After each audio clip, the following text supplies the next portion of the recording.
Hi everyone, we're going to talk a little bit about KetoBoost in relation to ketones and how KetoBoost is designed to support metabolism, improve insulin function, and do a lot of things that will help you perform better and manage your health and allow you to engage in a lifestyle that's going to be extremely healthy for you.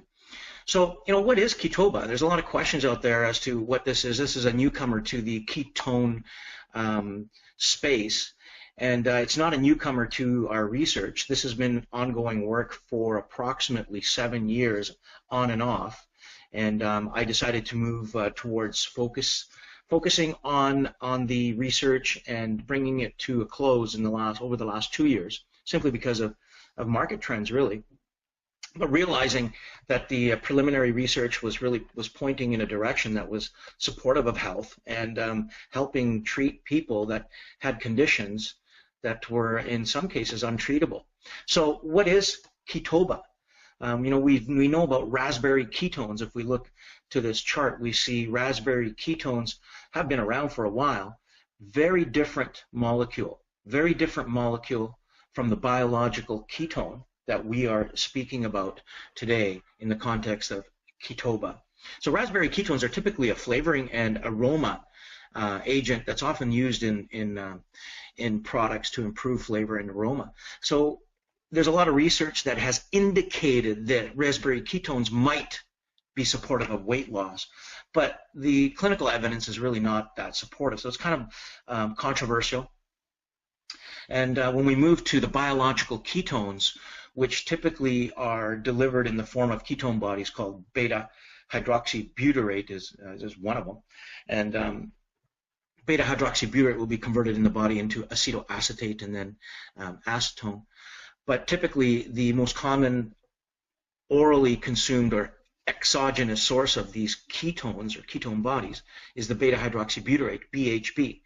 We see this in the industry coupled to MCT, medium-chain triglycerides, and medium-chain triglycerides are often used in conjunction with BHB because the MCT, medium-chain triglyceride, can be used by the body, and specifically by the liver, in an activity called free fatty acid beta oxidation to produce ketones, primarily BHB ketone bodies and other ketones in our body so that the brain can use the ketone as a source of fuel. So what's different about KetoBoost and how it's fueled by KetoBoost? KetoBoost does not rely on the MCT as a facilitator or source of BHB in the body. So KetoBoost is a combination. It is beta-hydroxybutyrate, the ketone body, coupled to butyric acid. And butyric acid is a short-chain fatty acid, hence the name KetoBoost.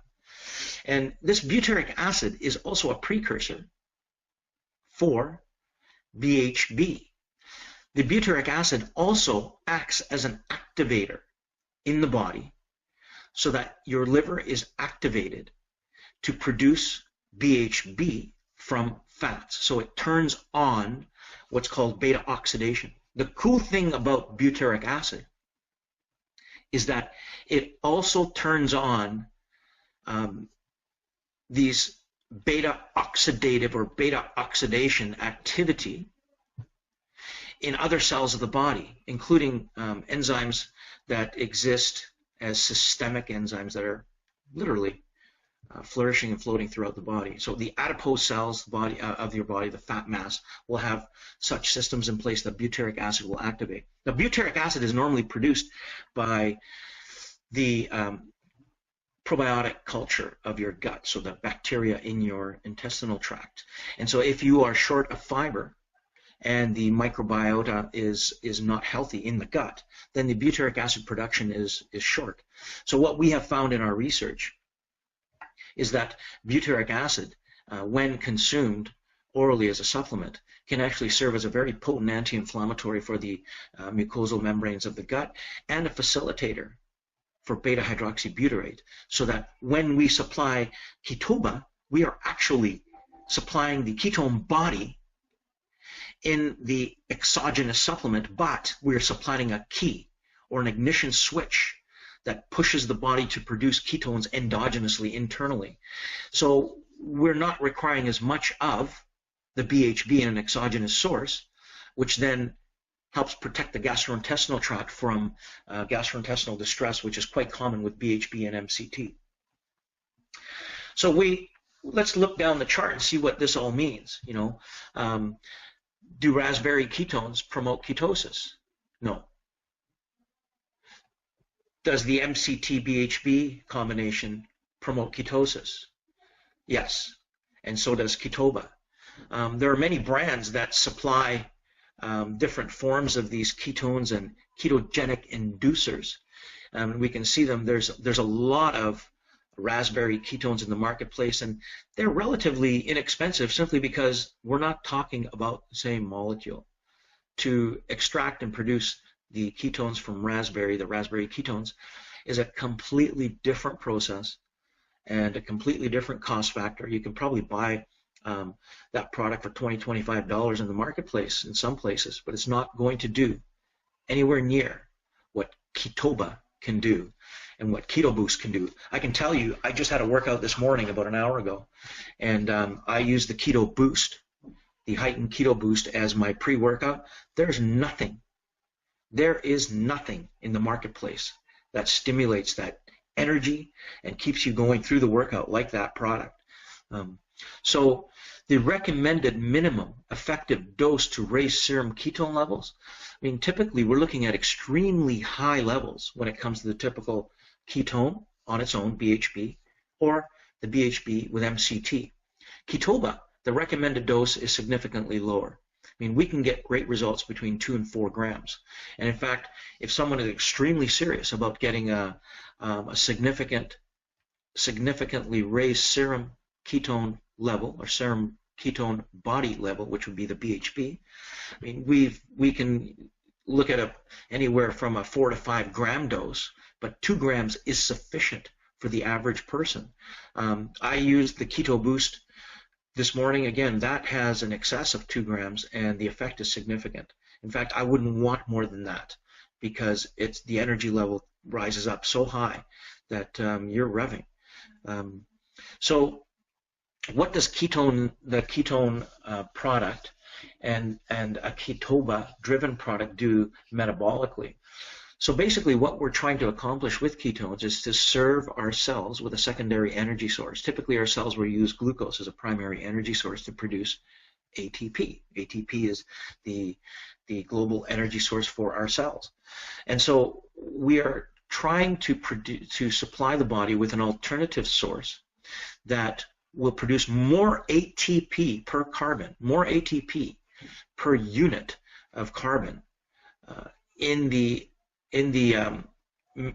the mitochondria that generates your ATP. Does the raspberry ketone deliver this effect? No. Does the ketone with MCT deliver this effect? It does. And does KetoBoost and KetoBoost deliver this effect? Certainly does. And you can feel it. When your body is actually utilizing fat as a substrate for ATP generation, you're looking at approximately 9 calories per gram that is burnt and that is used for an intense energy source. When your body is using a glucose or carbohydrate source, it primarily would be glucose. Ultimately, we're looking at 4 calories per gram. But going deeper at a molecular level, I mentioned earlier, we're looking at a higher level of ATP per carbon that's generated from a ketone versus a glucose molecule. So what we're trying to accomplish here is to train the cells to be comfortable with using ketones and fat as a source of energy. And in this way, you don't have to wait a long time into a, endurance workout, such as you get on a treadmill and you're trying to burn fat. Typically, you will not burn fat on that treadmill until 20 minutes into the exercise.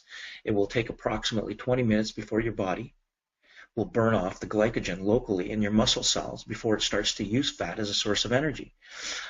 In this case, what we're doing with KetoBoost, it is designed to primarily switch your cells immediately when you start that workout to burning fat as a source of energy. There's no waiting 15, 20 minutes. You start burning fat immediately. A typical ketone plus MCT product may not work as effectively as the KetoBoost to start in motion this immediate burning of fat.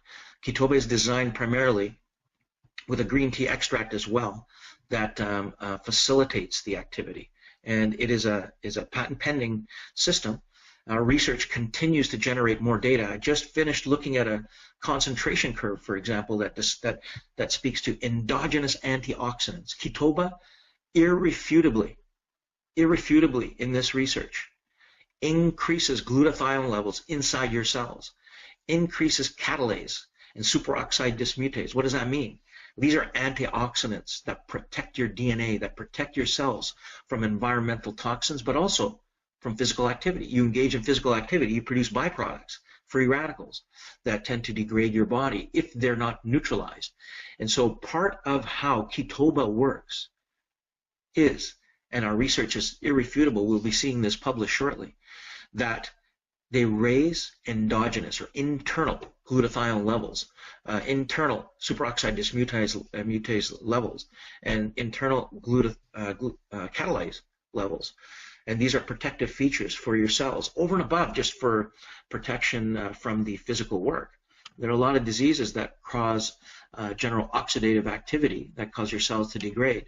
And so we're seeing an immediate protective activity by KetoBoost in your cells upon consuming it. And that only takes within about 10 to 15 minutes to occur and is sustained over a long period of time throughout the day. So there are a lot of benefits in terms of energy, blood sugar regulation, mental focus, anti-inflammatory activity. You recover faster from your workouts. One thing that KetoBoost supports the body with that other ketone products will not support the body with is that mucosal membrane of the gastrointestinal tract is delivered an anti-inflammatory activity. Butyrate also supports the brain. Research has shown that many children with autism, for example, have elevated levels of propionic acid, which adversely affect neurons and neurological activity. And butyrate counters this activity and is expected to improve the microbiota or the probiotic culture of the gut in support of better mentation or cognitive activity, in support of better insulin efficiency. And this is all research supported. Common side effects, if we move down that chart, common side effects, we don't see a lot of side effects from the raspberry ketones, and ultimately it's because they don't have a pharmacological effect. It's passive. I'm safe to say that any activity anybody has experienced from the raspberry ketones is likely placebo. And if it works for you as a placebo, then that's okay. That's great. But we don't see any clinical evidence of pharmacological activity. However, with ketones that are biological, like the beta-hydroxybutyrate, when used in very high concentrations, especially high concentrations of medium-chain triglycerides, it's commonly known that intestinal distress is common, and as a function, then you disrupt probiotic culture. As a function of that, you can experience diarrhea, dehydration. The cool thing is that KetoBoost actually has an opposite effect to that. Butyrate settles the gastrointestinal tract, has an anti-inflammatory effect to the gastrointestinal tract, helps to manage and balance the probiotic culture by eliminating. It creates an environment that creates avoidance, for example, of pathogenic bacteria. And research has shown irrefutably that mice or murine models that have been fed butyric acid over long periods of time, it shows that they're leaner, they're healthier, they're fitter, they eat less, and it's an outcome that's really conducive to improved health. Scientific support for these products? Sure, there's a lot of scientific support for the MCT with the beta-hydroxybutyrate as an exogenous source. There's some scientific support for KetoBoost for butyrate, lots of scientific support. There's lots of scientific support for the coupled butyrate to BHB. Very little clinical evidence or scientific support for the raspberry ketones. Yet we still see them abundantly in the marketplace for weight management. And if it works for you, great. But it has to be something that's working from a placebo effect, since there's no clinical evidence. So protected from patents, we don't see anything for the raspberry ketones. We have seen patent protection with KetoBa plus MCTs. But again, it's very limited in how it can be used. It's a great product. I think it works well, but it's very limited because, and I don't know what the statistics are precisely, but too many people react adversely to the high doses of MCTs. And so I think when you're trying to create a reliability for a product that serves as a treatment for illness or a countermeasure for lifestyle problems, here you have something that's unreliable simply because of the gastrointestinal distress too many people experience. We have not seen that at all with KetoBa, and that is the BHB coupled to butyric acid. It's a phenomenal product. Tastes great too. I had, again, that Hyten product. I would have had two. It tastes so good. One right before and then one during the workout, but I think the energy level is too intense with two. For me, one is perfect, and I drank half before and sipped on the rest of it during the workout. And the cool thing is that the butyrate, not only does it serve as an energy source, not only does it help facilitate the BHB, but it serves to rehydrate the body. Research shows irrefutably that it helps the gastrointestinal tract, specifically the colon, reabsorb moisture and water and reabsorb electrolytes. And so if you're very active, this is critically important, not only if you're active, but if you're suffering from illness that contributes to diarrhea. It helps to balance that because you're reabsorbing water, you're balancing your bowel movements, but you're restoring electrolyte activity from physical work that may expend it. You know, the cost model as well. I mean, when you're looking at all the benefits, you know, you can buy raspberry ketones cheap, but why bother? You know, the MCT-BHB combination tends to be expensive. So, you know, you've got an unreliability factor. You also then have a product that can work for people where it doesn't cause gastrointestinal stress, that's for sure, but it's also expensive to use. And the KetoBa, the way it's designed, actually allows for usage at a much lower cost. And that way compliance is improved, and we hope that we're able to deliver better health to people in a way that's affordable. So, I mean, that kind of rounds up what we have in terms of the pros and cons of these different ketone sources. We're very confident that we're finding the KetoBa is delivered most effectively as a powder. And we've tried capsules, we've tried powders, we've tried all sources. This is an amazing product. And I'm all for it. I've actually switched to using the KetoBoost regularly for my workouts simply because of the amazing hit it gives me with energy spike. And in fact, within a couple hours, if I have to go to sleep, I can still go to sleep. We have to all keep in mind that when you go to sleep, you go into ketosis, so ketone levels do rise. So what I'm trying to say is you may get an energy hit for a workout, but if you want to rest after that and you put your head down, those ketones will start working for you to relax and settle your mind.